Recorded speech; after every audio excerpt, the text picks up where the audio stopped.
With the dog days of summer coming into play, we can all use a few tips or reminders on how to save energy and get the most out of our day, so that you can go the distance. Hey everyone, I'm Mitch. Thanks for checking out another video on my Fit for Moto YouTube channel. We're back at the track today, and in today's video, I'm going to give you 5 tips to help you conserve energy so you can pound out those long motos. Or, well, I mean, maybe you're just going to do one more lap than usual. Whatever, either way, it's a bonus, it's a win. Let's do it.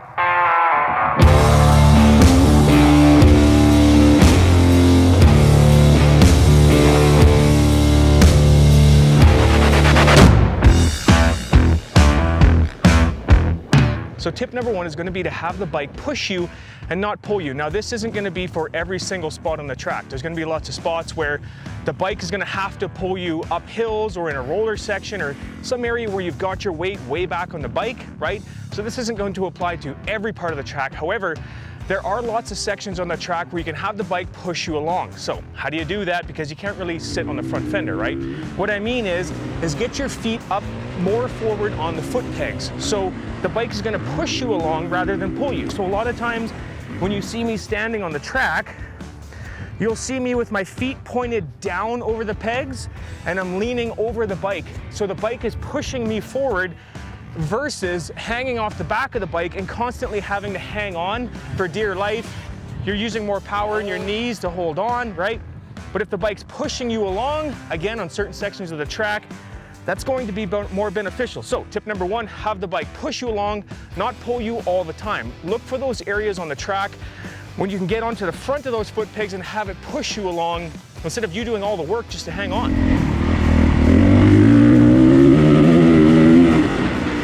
Okay, tip number 2, relax in the air. And I know that that's easier said than done, especially when you're not used to jumping. But a lot of times what I do in the air is I loosen up, relax a little bit, take that deep breath and just, okay. You can even do what I do almost off every single jump is instead of having that death grip on the bike, just release your hand a little bit, shake it out. I'm not saying you have to throw your hands up in the air and kind of lose control altogether, because I mean, that's a little intimidating, that's a little freaky, right? But what you can do is just loosen your grip a little bit, just let go of the grip a little bit, shake your hand out a little bit, just relax. And you have to consciously do this. This isn't something that's just going to happen. So every time you're going over a jump, think to yourself, think, just relax. Take that deep breath, loosen up the grip a little bit, and just have the bike flow over the jump and not just hanging on for dear life or holding your breath, right? Breathe out, relax, shake it out over the jump. It may not seem like you have much time because you've only got a second or two, but you do. You have lots of time to shake it out. Relax. It's gonna be good. Relax.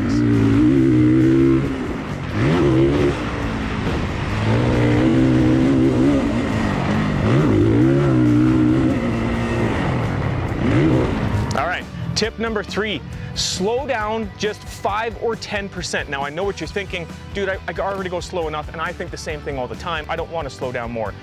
But take my word for it, if you slow down 5 or 10%, just that little amount is going to save a massive amount of energy. And here's the other benefit to it. Not only are you going to be able to ride for longer, yeah, you're going at a slower pace, but that pace, when you're riding at, say, your 90% instead of your 100, that pace is going to continually get better and better and better. So your new 90 is going to be your old 100, if that makes sense. Slow it down 5 or 10%. I actually got this tip from Dean Wilson's riding coach, Sam Hall, who owns I Ride California. Really, really good dude, really good company. Knows what he's talking about. I was out at Glen Helen riding and I was just getting tired, and I said, Sam, like I don't normally tire out like this. He goes, you're nervous, you're riding a new bike, you're at a new facility, I get that. He goes, just try slowing down 5 or 10% and it's gonna help you quite a bit. I did, and it did help me a lot. So try that, 5-10%, slow it down just a little bit. You'd be amazed by how much that helps you in conserving energy. On to the next one.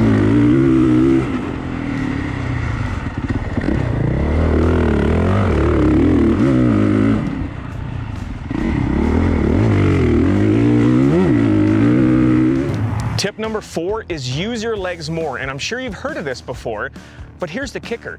You have to consciously, just like I said, relaxing in the air on the other tip, you have to consciously think about it. Legs, legs, legs. Like when I'm out on the track, I'm constantly, I'll even say it, like I'll say it out loud. Legs, legs, legs. You have to think about having your legs do more of the work. Here's the thing. Your legs are these huge things with all this muscle mass. they have more ability to withstand more endurance than something like your little puny arms do. Your legs can take more of that workload. So when you're going over a jump, you want to relax, right? If you're in a long sweeper, think legs. If you're standing up, think legs. Squeeze the bike, squeeze the bike. Make that conscious habit. You have to form that. So, you know, you could be out, instead of going out and doing a moto, hey, maybe you take 10 minutes as a warm-up and just focus on building those habits so that maybe at some point you don't have to consciously think about it, but initially you will. So go out, take 10 minutes. As you're going around the track, just think legs, legs, legs, legs. Yeah, they'll get tired, but trust me, your legs can take the workload. They'll take everything that you got to throw at them and more. They just have to be developed a little bit. And you do that by thinking legs, legs, legs.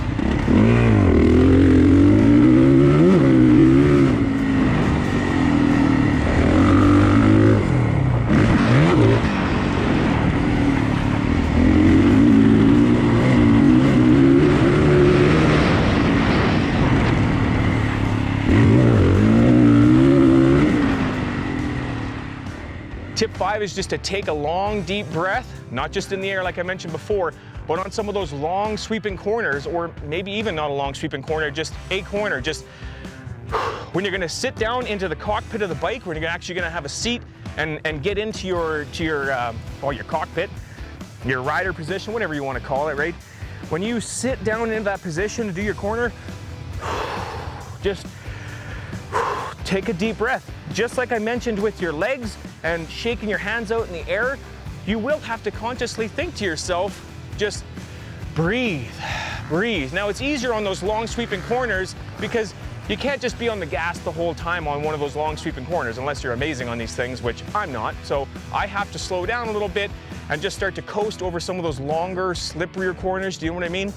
So again, just take the time, just look, if it costs you any time at all to take that breath, take that long breath and relax yourself, it may cost you, you know, a hundredth of a second. For you or I, that's really not gonna matter. But it does matter huge when it comes to saving your energy. Getting that extra shot of oxygen into your system, having that extra shot of oxygen hit your system and getting rid of some of that CO2 and that lactic acid is a huge, huge benefit when it comes to conserving energy. So when you hit those long straightaways, or in the long sweeping corners, or like I said, any corner, just think, breathe, just breathe, man. That's a huge part of conserving energy. Breathe, relax, it's gonna be good.